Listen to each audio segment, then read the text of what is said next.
Page 288. Through a wormhole. Sizda Bedar was pretty much cancelled. Everyone was going over to the Rezai's house. They packed the food Mamu had made for the picnic. "Happy birthday, sweetie. Have fun with your dad," Mom said, kissing my forehead before she grabbed a platter of dolma. "Thanks." Mom rested her palm on my cheek. I thought about her dealing with Dad's depression for all these years. I thought about her dealing with mine too, and how much harder it must be with two of us. I thought about how painful it must have been to want to help and not be able to. Not really. My mother was strong and enduring as the towers of silence, and so was Mamu. She kissed both my cheeks. "You are the sweetest boy I know, Maman," she said. "Darius?"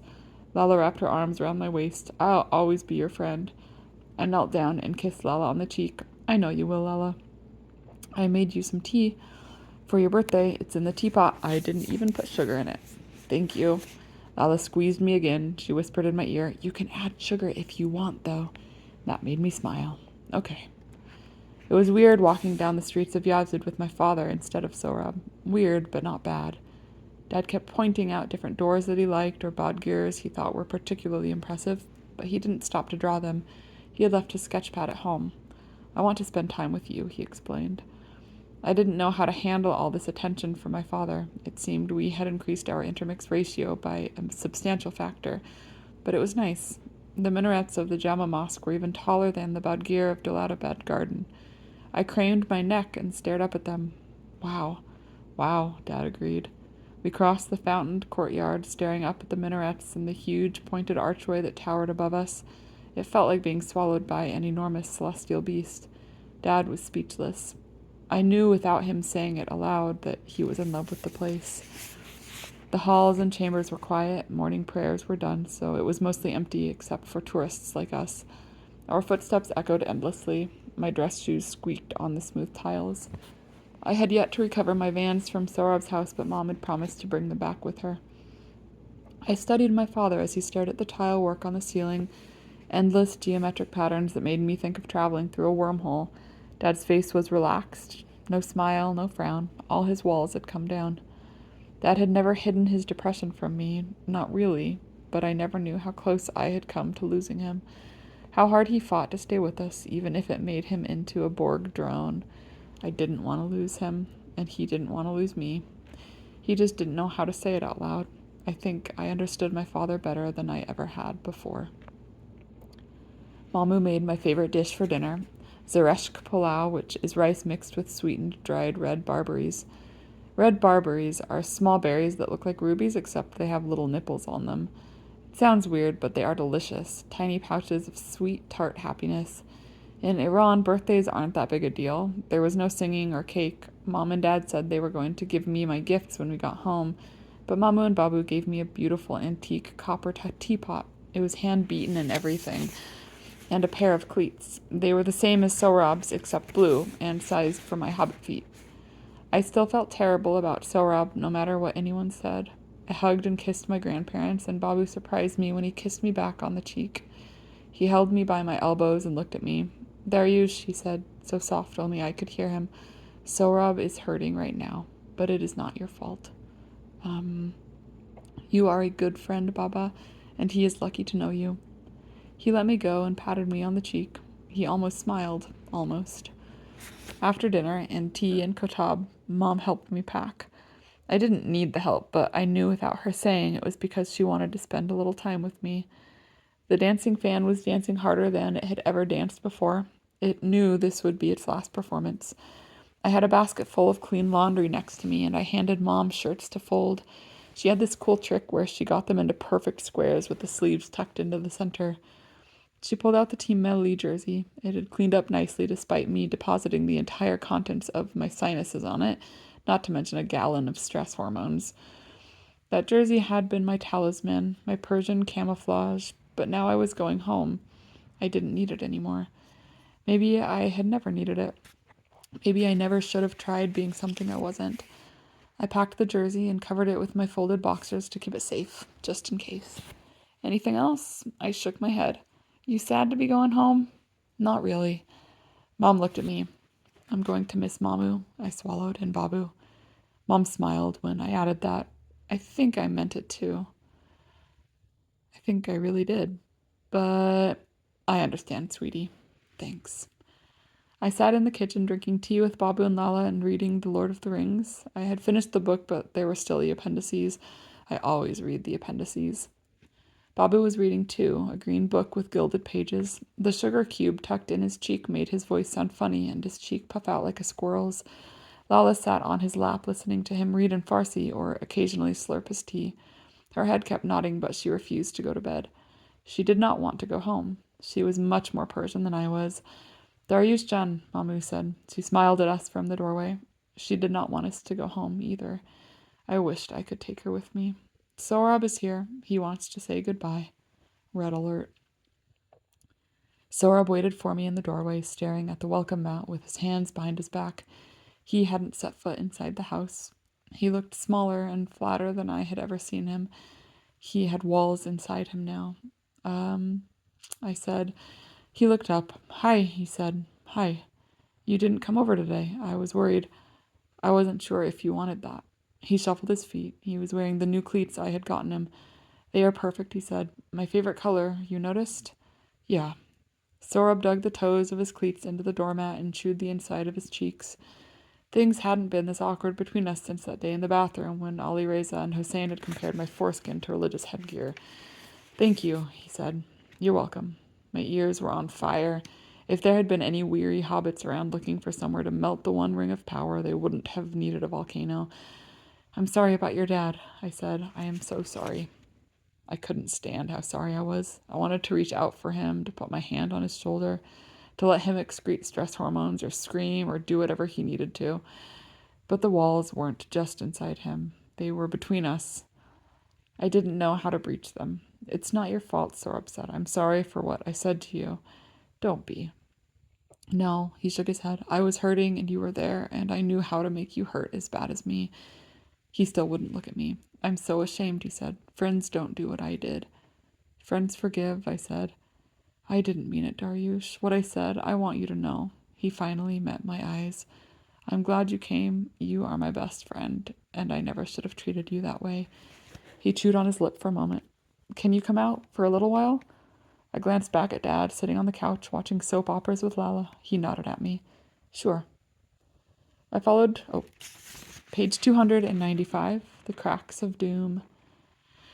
I followed Sohrab down the silent street. He had something flat and rectangular clutched in his right hand, but I couldn't tell what it was. I tried to swallow away the lump in my throat, but all that did was move the lump down to my heart. Being around Sohrab had never made me so nervous before. The park, our park, was dark and empty. The mercury lights around the restroom cast the whole thing in a dim orange glow, barely enough to see the links of the fences we climbed. Sohrab did an awkward one-handed climb, careful not to drop whatever it was he was holding. We sat with our legs over the edge of the roof, surveying our khaki kingdom one last time. Sohrab didn't say anything, and I didn't either. When had the silence between us crystallized? I rubbed my palms on my pants to try and get the mesh marks off them. When I couldn't take the quiet anymore, I said, I'm so sorry about your dad. Sohrab shook his head. Thank you, but I don't really want to talk about it. Oh, sorry. I hated this new reality. I didn't want to live in a world where Sohrab and I couldn't talk about things anymore. Don't be sorry. Maybe one day I will. Sohrab handed me the small package he was carrying. I got you something for your birthday. It was wrapped in Yazidi newspapers, same as his cleats had been. Happy birthday, Darius. Thank you. Should I open it now? Yeah. I pulled the paper off and crumpled it so it wouldn't blow off the roof. Inside was a framed photo of Sohrab and me. It was from Nowruz, though I couldn't say for certain when it had been taken. Sohrab and I were leaning against the wall of Mamu's living room. Sohrab had his arm over my shoulder and we were both laughing at something. I wondered if Sohrab would ever laugh again.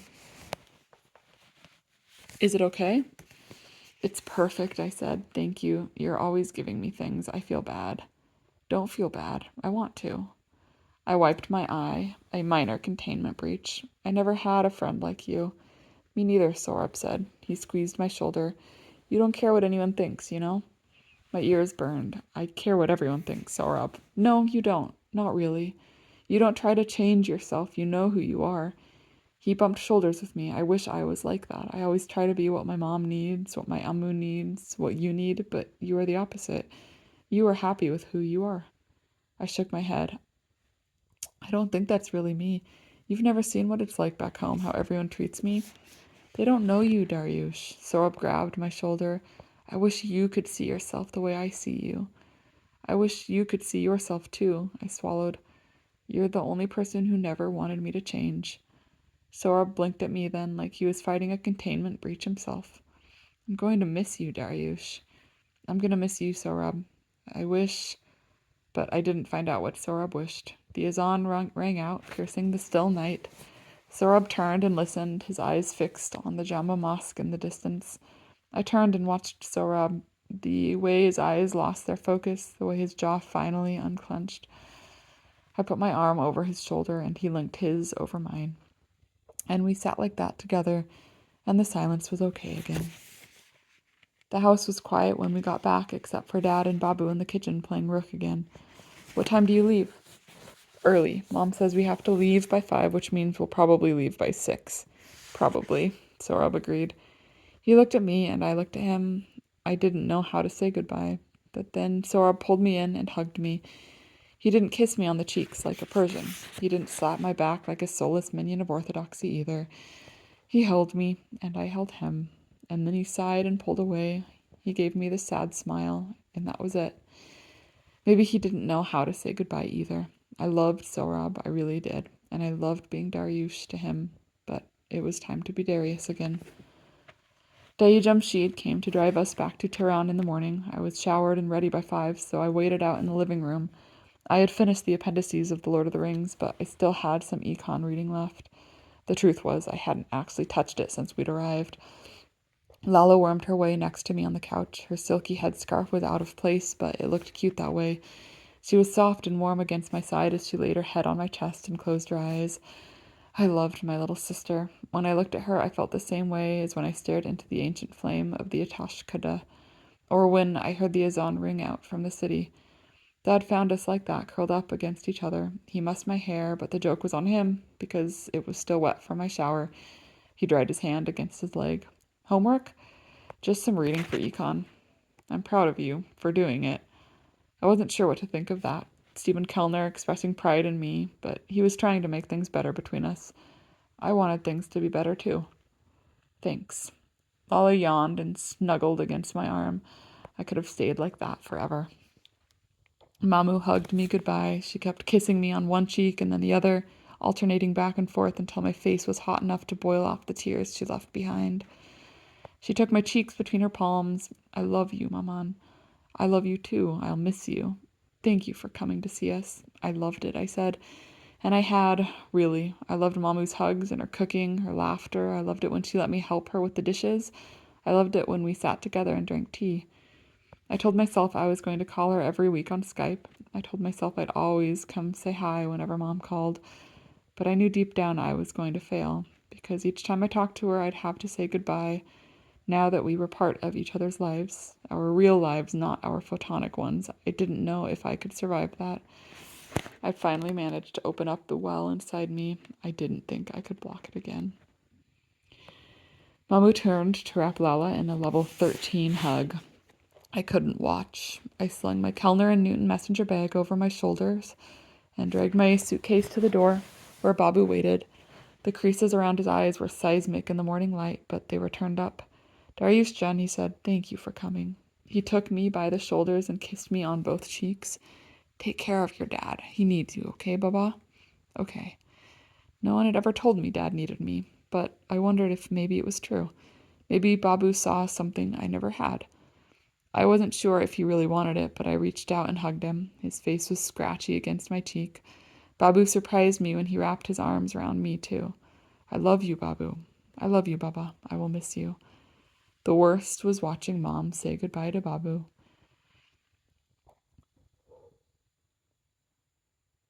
They knew they were never going to see each other again. I thought about what Mom had said, how she wished I had known him before, back when he was warmer, stronger, happier. I knew she was saying I knew she was saying goodbye to that Babu too, the one who carried her piggyback through the streets of Yazid, the one who tucked her in at night, the one who picked figs fresh from the tree for her every summer. Babu kissed Mom on the forehead and then ran his fingers through her hair. The same way Mom always did for me. I didn't think she would ever stop crying. I watched Mamu and Babu wave to us, silhouetted in the front door, until Dai Jamshid's SUV turned the corner and they disappeared. Lala was already out again, drooling on my hoodie. Dai Jamshid's SUV rode a lot smoother than the smokemobile, even if he had learned how to drive from Babu, all evasive maneuvers and unsafe velocities. With Lala against me and Mom talking to Dai Jamshid in soft Farsi, I started getting sleepy myself. Dad looked back at me and Lala. He caught my eyes, nodded toward Lala, and smiled. We were going home. Page 302. The best of both worlds. I thought I would feel different, transformed by my trip to Iran, but when we got back home I felt the same as always. That's normal, right? Lala and I took 2 days off from school to get over our temporal displacement. Dad and I still watch Star Trek The Next Generation every night, sometimes with Lala and sometimes by ourselves. When we watched The Best of Both Worlds, parts 1 and 2, Dad made a special exception to the one-a-night rule for cliffhangers. Lala got scared and ran up to her room. I hoped she'd be back, but maybe not right away. It's kind of nice when it's just us, Dad said. Yeah, but I don't mind if Lala watches sometimes. Maybe I did feel different after all. Maybe something had changed. Maybe it had. Mom took me to get new wheels and a new seat for my bike while we were off, so I could ride to school on my own again. And on my first day back, I slung my Kellner and Newton messenger bag over my shoulder and headed out. Even though I was still categorically opposed to messenger bags, it felt like the Kellner and Newton messenger bag had gone to Mordor and back with me. I couldn't cast it aside now, even though Mom did offer to get me a new backpack. Giovanna Esfahani knew where I had gone, and so did my teachers, but I hadn't really told anyone else. So when I came back from spring break 2 weeks late, with a Yazdi tan, the rumors were already swirling. How was rehab? Dude, I thought you died. I heard you went to join ISIS. Fatty Bulger had the Chapel Hill High School rumor mill in overdrive. I spent the whole morning answering one question after another. When I got to the lunch table, I dropped my messenger bag on the seat with a crash and rested my forehead on my hands. Hey, Giovanna said. Hey, I muttered into my hands. Hey, I have some stuff for you. I dug into my messenger bag for the plastic sack Mom had sent for Giovanna's mom. Dried shallots and pashmak and haji badoom, which are these little baked almond candies, and a new tablecloth. Thanks. How was it? It was... I didn't know what to say. How could I explain Mamu and Babu and Sohrab and football and the rooftop to someone who had never experienced them? How could I talk about them when I still felt the ache? It was, I said, I don't know. It's hard to talk about. Giovanna nodded. Maybe I'll get to go one day. We still have family there too. I hope you get to, I said. I really do. We're on the south field today, Coach Fortes said as we emerged from the locker room. Let's go, gentlemen.